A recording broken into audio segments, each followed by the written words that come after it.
Hello friends, welcome to the new episode of my channel. আমি অরিত্র। এখন আমরা কথা বলবো হচ্ছে সোনু সুদের ফাতেহ বলে ছবিটা নিয়ে, যেটা ডিরেক্ট করেছে নিজে সোনু সুদ এবং লিড চরিত্র প্লে করছে সোনু সুদ। এছাড়া নাসিরুদ্দিন শাহ রয়েছে, বিজয় রাজ রয়েছে, আর জ্যাকলিন ফার্নান্ডেজ রয়েছে। তো এখানে আমরা বেসিক্যালি দেখতে পাচ্ছি যে এই যে ফাতেহ বলে ক্যারেক্টারটা, ফাতেহ সিং, যেটা সোনু সুদ প্লে করছে, সে একজন এক্স কোনো এজেন্সির জন্য কাজ করতো, মোস্ট প্রবলি বা এরকম কোনো সিক্রেট সার্ভিসের জন্য কাজ করতো, এবং প্রচন্ড ডেডলি ভায়োলেন্ট একটা ম্যান। এবং সবকিছু ছেড়ে ছুড়ে সে একটা সাধারণ জীবনযাপন করে পাঞ্জাবের একটা গ্রামে। এবং তারপরে তার একটি মেয়ে রয়েছে গ্রামের, তার সাথে ভালো একটা সম্পর্ক রয়েছে। এবং তারপরে এই মেয়েটা একটা জালের মধ্যে, একটা ক্রাইমের জালের মধ্যে জড়িয়ে যায়। সেই ক্রাইমটা প্রচন্ড রেলিভেন্ট আজকের দিনে, প্রচন্ড বেশিভাবে হয় আমাদের সমাজে। তো সেইখানে কোথাও গিয়ে জড়িয়ে পড়ছে এই মেয়েটি, এবং সেই মেয়েটিকে বাঁচাতেই এই ফাতেহ এই যে ক্রাইম ওয়ার্ল্ডটা সেটার মধ্যে আবার ঢুকছে, এবং এই পুরো ওয়েবটাকে এই যে সেটাকে এক্সপোজ করছে, সেটা নিয়ে অ্যাকশন ইত্যাদি এই ধর্মী ছবি আর কি। এবার দেখুন, এই ছবিটা সোনু সুদ প্রচন্ড প্যাশন নিয়ে বানিয়েছেন। তো আমার ছবিটার মধ্যে কিছু জিনিস কিন্তু খুবই ভালো লেগেছে, কিছু জিনিস ডেফিনেটলি। দেখুন, এটার যে অ্যাকশনটা সেটা হলিউডের থেকে ইন্সপায়ার্ড। যারা হলিউডের কাজ রেগুলারলি ফলো করেন, সিনেমা সিরিজ, তারা যতগুলো অ্যাকশন সেট পিস দেখবেন, আপনারা বুঝতে পারবেন যে ইন্সপিরেশন আছে কোথায় কোথা থেকে ইন্সপিরেশন আছে, আপনি পরিষ্কার হয়ে যাবে সেটা। জন উইক থেকে আছে, ইকুয়ালাইজার থেকে আছে, প্রচুর জায়গা থেকে। বাট সেগুলো কিন্তু ভেরি ওয়েল কোরিওগ্রাফড। সেগুলোকে যেভাবে স্টেজ করা হয়েছে সেগুলো কিন্তু বেশ ভালোভাবে ওয়ার্ক করে, এবং তার কোরিওগ্রাফি, পুরো স্টাইলাইজেশন ইত্যাদি, সেখানে বিজিএম এর কাজ, সবকিছু মিলিয়ে অ্যাকশনটা কিন্তু যথেষ্ট ভালো হয়েছে।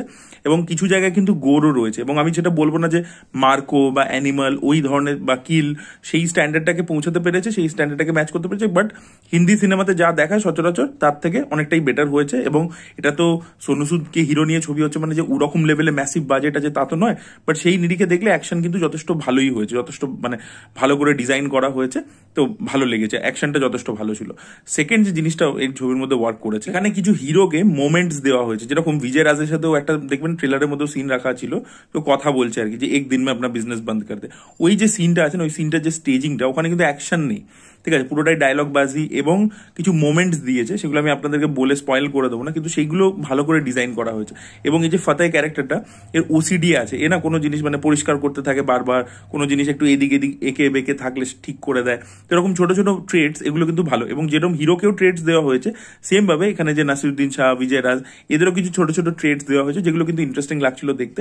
তো এই মোমেন্ট ডিজাইন এবং কিছু ট্রেডস, সেগুলো কিন্তু ভালো লাগে। এবং অ্যাকশনটাকে একটা বিল্ড আপ যেহেতু করা হয়েছে সার্টেন, সেটাও কিন্তু ভালোই লাগছিল। কিছু জায়গায় হিউমারের প্রয়োগ রয়েছে, যেটা বিজয় রাজ করেন, কিছুটা নাসিরুদ্দিন শাহ করেন। তো সেগুলো কিন্তু খারাপ না, ডিসেন্ট, খুব বেশি নেই, বাট সেটা মানে সার্টেল ওয়েতে রয়েছে, এবং সেটা কিন্তু ভালোই লাগছিল দেখতে। আমি অভিনেতাদের মধ্যে যদি বলি, বিজয় রাজ কিন্তু ছোট রোল কিন্তু ভালো কাজ করেছেন, এবং সোনু সুদ কিন্তু পারফরমেন্স কিন্তু বেশ ভালো দিয়েছেন।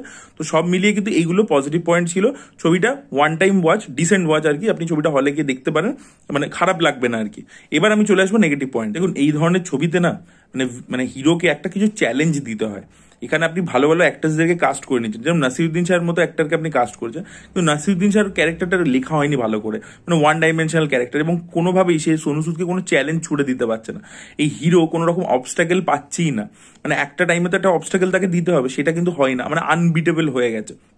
ইভেন রিসেন্টলি আপনারা মার্কো ছবিটাও যদি দেখেন, সেখানেও কিন্তু ওকে একটা মানে টাইমের পরে ওর ফ্যামিলিতে অ্যাটাক করে এ করে ও উইক হয়ে যায়। তো সেই ব্যাপারটা কিন্তু রাখতে হয়, মানে হিরোর দিকেও তো একটা চ্যালেঞ্জ ছুটতে হবে। এখানে হিরো একেবারে ইনভিনসিবল আছে, তাই জন্য যে ও মানে ভিলেনদেরকে মেরেই ফেলবে, সেটাই আর কি হতে চলেছে। তো মানে এইটা আর ভালো লাগেনি আর কি, মানে ভিলেনদেরকে স্ট্রং দেখানো উচিত ছিল, এটা প্রথম। এখানে জ্যাকলিনের সাথে যে ট্র্যাকটা রয়েছে, যেটা প্রেমের ট্র্যাক, সেটা আর কি প্রচন্ড আন্ডার ডেভেলপ, ঠিক আছে। কখন যে ওদের মধ্যে প্রেম হচ্ছে, কি হচ্ছে, এবং জ্যাকলিন তো খুব বাজে অভিনয় করে আর কথাও বলতে পারে না ঠিক করে। তো সবকিছু মিলিয়ে না ওটা, ওই ট্র্যাকটা প্রচন্ড বাজে লাগছিল। এবং শেষের দিকে গিয়ে যে প্রেমের দিকটা দেখালো, মানে ওটা মানে আননেসেসারি, মানে না হলেও চলতো আর কি। মানে জ্যাকলিনের প্রেজেন্সটা কিছু অ্যাডই করছে না ছবির মধ্যে। ছবির আরো সব থেকে বড় প্রবলেম, এগুলো যদি আমি বাদও দিই, সব থেকে বড় প্রবলেম কি, যে মেয়েটাকে বাঁচাতেও এসছে, মেয়েটার জন্য এত কিছু করছে, এত লোকেদেরকে মারছে, সেই মেয়েটার সাথে ওর ইমোশনাল কোডটা খুব ইম্পর্টেন্ট এই ধরনের ছবিতে। আজকে জন উইক যে আবার কিলিং স্প্রিতে ফেরত যাচ্ছে, সে কেন? কারণ ওই কুকুরটা মারা গেছে, কুকুরটার সাথে কি ওর বউয়ের স্মৃতি জড়িয়ে রয়েছে, বউ মারা গেছিল, কুকুরটাই লাস্ট ওকে দিয়ে গেছিল। তো এরকম ভাবে একটা ইমোশনাল কানেক্ট তৈরি করতে হয়। তো এই ইমোশনাল কানেক্টটা কোথাও গিয়ে নেই। রিভেঞ্জ ড্রামাতে কিন্তু একটা ইমোশনাল ব্যাপার থাকতে হয়, তো সেই কোডটা কিন্তু অতটা ভালো নয়। ওই ফাতেহের সাথে ওই মেয়েটার একটাই সিন দেখিয়েছে এবং সেটাও খুব একটা ভালো নয়। ওদের মধ্যে না বন্ডিংটাকে আরেকটু ভালো করে ডেভেলপ করা দরকার ছিল, যেটা কিন্তু হয়নি। এবং গল্প যে বলা মানে স্ক্রিন প্লেটাকে যেভাবে সাজানো হয়েছে না, মানে যে বিষয়টাকে যেটা বললাম যে যে টপিকটাকে যে ব্যাকড্রপটাকে ধরেছে সেটা কিন্তু ভালো, ঠিক আছে, সেটাকে ভালোই দেখিয়েছে।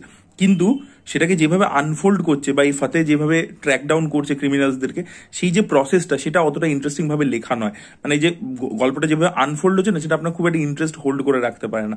মানে অ্যাকশনটা হচ্ছে, সেই অ্যাকশন ব্লকটা দেখতে ভালো লাগছে, বাট ও একটা ক্লু থেকে আরেকটা ক্লুতে কিভাবে পৌঁছাচ্ছে কি করছে সেখানে কোনোটাই মানে একেবারে ভেবে চিনতে মানে বুদ্ধি লাগিয়ে আর কি কিছু যে ইন্টারেস্টিং আইডিয়াস বা কিছু থাকবে সেটা কিন্তু একেবারেই করা হয়নি।